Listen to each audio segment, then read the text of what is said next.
안녕하세요. 스마트코인 트레이딩입니다. 지금 여러 가지 이슈로 인해서 자산 시장들이 반등을 하고 있죠. 비트코인도 강력한 상승이 나오고 있는데 비트코인뿐만 아니라 NFT와 메타버스도 아직 끝난 게 아니다. 이쪽으로 바람이 불 가능성이 높아지고 있는데 내용을 한번 자세히 말씀드려 보겠습니다.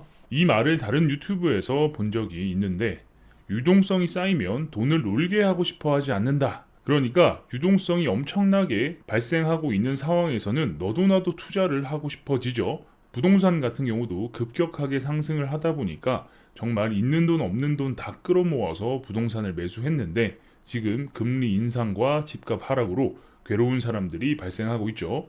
똑같습니다. 레버리지는 호황의 열기를 보여주는 지표이기도 하면서 불황에서 발생하는 고통의 강도를 또 예상하게 해줍니다.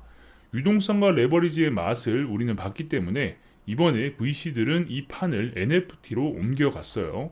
이 정도면 일본식 라면을 끓일 때 사용하는 돼지뼈를 한 5번은 우려내서 뼈에 구멍이 숭숭 나 있는 상황이 아닐까. 그러니까 우리고 우려서 이제는 더 이상 뭐 우러나올 것도 없다라는 거죠. 그 정도 먹었으면 충분한데 코인판에서 그걸 또 한 번 우려내는구나 싶은 생각이 듭니다. 일단 NFT의 레버리지를 발생시키기 위한 PUSD, PETH, USD와 이더리움이죠.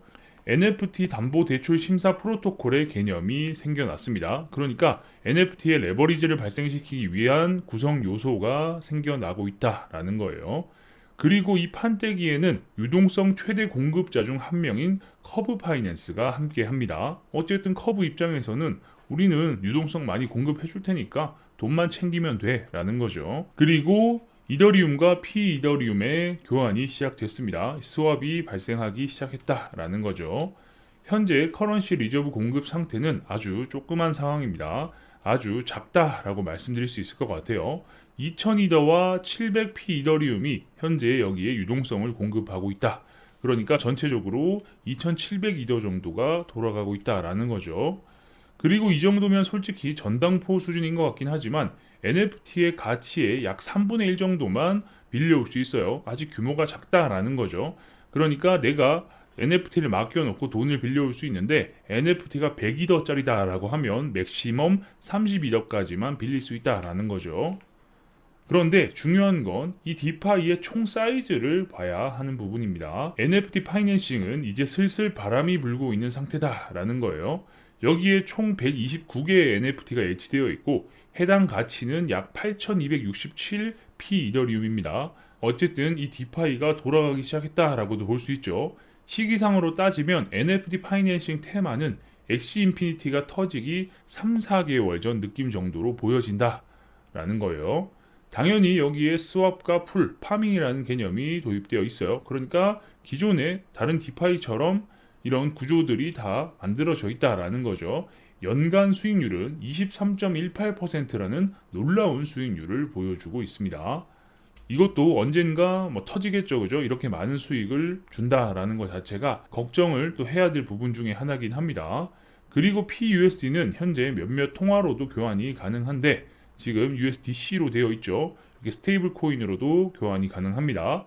어차피 느낌만 보면 될 것 같아요. 우리가 이런 거 다 할 생각도 없고 하면 안 되죠, 그죠? 여러분들이 가지고 계시는 NFT로 이걸 하기가 쉽지 않습니다. 왜냐? 여기에 들어가는 그러니까 여기에 담보로 받아주는 녀석들은 정해져 있어요. 아주키, 퍼지 펭귄, 크립토펑크, BAYC 등등의 어쨌든 상위 랭킹 어느 정도 가격 안정성과 유동성이 보장되는 녀석들만 골라서 진행을 하고 있기 때문입니다. 그러니까 클레이에서 발행한 무슨 어떤 NFT 이런 거 가지고는 이 디파이를 이용할 수 없다라는 거죠. 중요한 건 왜 VC들이 이쪽으로 들어오려고 하는 걸까를 생각해 봐야 되죠. 투심도 약해져 있는 이 상황에 굳이 왜를 생각해 보면 코로나 시대를 겪으면서 메타버스 재택근무가 도입이 되면서 제조업도 아닌 기술 위주의 테크 회사들은 생각보다 아웃풋이 나쁘지 않았어요. 그죠? 그리고 회사 입장에서도 쏠쏠한 비용 절감을 기대할 수 있었습니다. 게다가 24시간 직원을 부릴 수 있다라는 의외의 장점도 있었죠. 그러다 보니까 또 이쪽으로 새로운 바람이 불어오고 있는 이유 중에 하나다라는 겁니다. 자, 그렇다면 투자 시장에서는 테마와 흐름이 굉장히 중요하죠. 참고로 과거 닷컴 버블의 사이클이 본격적으로 꺾여가는 시기에는 인텔에 모든 게 달려 있었습니다. 인텔 판매량이 어떻게 되느냐에 따라 달려 있었다라는 거죠. 그리고 지금 나스닥 기술주 위주의 사이클은 애플에 달려 있어서 아이폰 생산 대수에 사람들이 목을 메고 있죠. 그런 것처럼 시장의 테마에 돈이 몰리고 빠지고는 하나의 아이콘의 기대감이 증가 후 소멸되는 과정이 함께하게 됩니다. 그러니까 어쨌든 아이폰이 안 팔리게 되면 이쪽에 있는 테마주들은 다 죽을 쓸 수밖에 없는 거죠. 그런데 기존의 NFT, 메타버스는 하나하나의 가치에 경매가 붙고 랜덤 요소가 붙고 거래량이 급등하다가 빠지는 매우 단순한 시장이에요. 그죠? 누가 크게 털면, 그러니까 뭐 고래가 그냥 다 매도를 해버리면 시장이 박살나는 그런 심플한 시장이다라고 말씀을 드릴 수 있겠습니다. 그리고 직전 영상에서 말씀드렸죠. 시장이 심플해지면 무조건 빙하기가 올 수 있다라고 말씀을 드렸는데, 이런 시장은 디파이라는 개념이 활성화되기 이전에 2018년도 이때의 코인의 암흑기와 매우 비슷하다라고 볼 수 있는 거죠. 그래서 이게 사이클이 계속 이어지려면 금융이라는 개념이 붙고 거래소에 단순히 파는 행위를 넘어서서 이런 금융 활동들이 있어야 시총 사이클이 무한히 바닥으로 꺼지지 않는다. 그러니까 시총이 어느 정도 유지가 될 수 있다라는 거죠. 여기에 VC들이 자신들의 자금을 쏟아부어서 레버리지를 만들고 돈을 안 빼고 남아 있으려면 대형 테마가 있어야 합니다. 그래서 메타버스와 NFT에 투자한 VC들이 이런 생각을 하고 있지 않을까 싶은데, NFT와 메타버스라는 사이클이 이렇게 끝나지 않고 새로운 상승 파동이 나올 수 있지 않을까를 생각하고 있는 것 같아요. 그래서 이 두 개의 회사가 콜라보를 하는 것에 염두를 많이 둔 것 같은데, 메타버스 사업 아이템으로 공멸하지 않도록 공존을 선택했다. 메타와 MS, 마이크로소프트가 손을 잡는다라는 거죠. 그래서 예를 들어 보면 MS는 홀로렌즈라는 것을 개발했지만 상업화와 사업화에 실패를 했어요. 그러니까 안 팔렸다라는 거죠. 비싸고 별로입니다. 마이크로소프트에서는 비즈니스를 위한 혼합 현실을 만들려고 노력했지만 상업적으로 실패를 한 거예요. 하지만 MS 입장에서는 운영체제와 오피스 사업군을 기반으로 메타버스 및 AR을 일종의 확장 테스트로 재활용이 가능합니다. 즉 실패라고 하더라도 이 경험은 현재 사용하는 윈도우가 메타버스 시대로 바뀌면 어떤 UI와 UX를 가져가야 하는지 이런 것들을 이해하고 간접 체험 그리고 테스트하는 것만으로도 MS에게는 데이터가 쌓이기 때문에 전혀 무의미한 일이 아니다라는 거죠. 하지만 페이스북, 메타의 경우 메타버스를 기반으로 하는 SNS 및 월드 구축과 AR 기기를 만드는 것에 사활을 걸었어요. 그러다 보니까 이 두 회사는 역할을 나눈 공존이라는 콜라보가 가능한 셈이다 라고 말씀드릴 수 있습니다. 그리고 이 두 회사의 콜라보는 NFT와 메타버스 생태계에 돈이 머무르고 심지어 돈들이 더 많이 쏟아져 들어올 수 있게 만들 수 있는 아주 중요한 테마죠.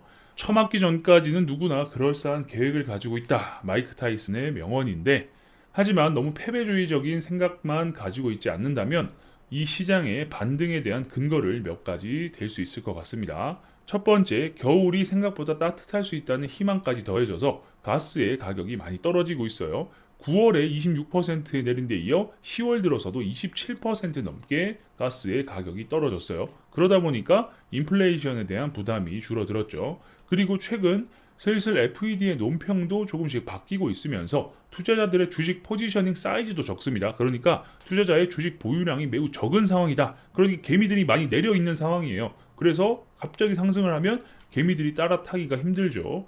전에 말씀드렸다시피 FMS 에버리지 캐시 레벨 자체가 이 시기에 갈피를 잡지 못해서 쌓여있는 캐시들도 지금 엄청난 피크를 찍고 있죠. 역대급 액수가 쌓여있다라는 겁니다. 이런 상황에서 과거 금리를 더 이상 올리지 않는다라는 이야기가 나오거나 인하 계획이 나온 순간 나스닥은 역사적으로 가장 큰 상승이 일어난 과거가 있습니다. 그런 데이터가 있다라는 거예요. 그럼 크립토 쪽에서도 상당한 투자 유입이 발생될 텐데 어디가 가장 큰 수혜를 받을 것인가? 그러니까 코인에 어떤 메타가 돌게 될 것인가를 우리가 미리 생각해두면 좋다라는 거예요. 그런데 최근 VC들이 옮겨가고 있는 상황, VC들이 어디에 투자를 했는지, VC들이 어떤 액션을 하고 있는지를 생각해보면 대략적으로 답이 나온다라는 거죠. 그래서 NFT 메타버스가 끝날 때까지 끝난 게 아니다 라고 말씀을 드렸습니다.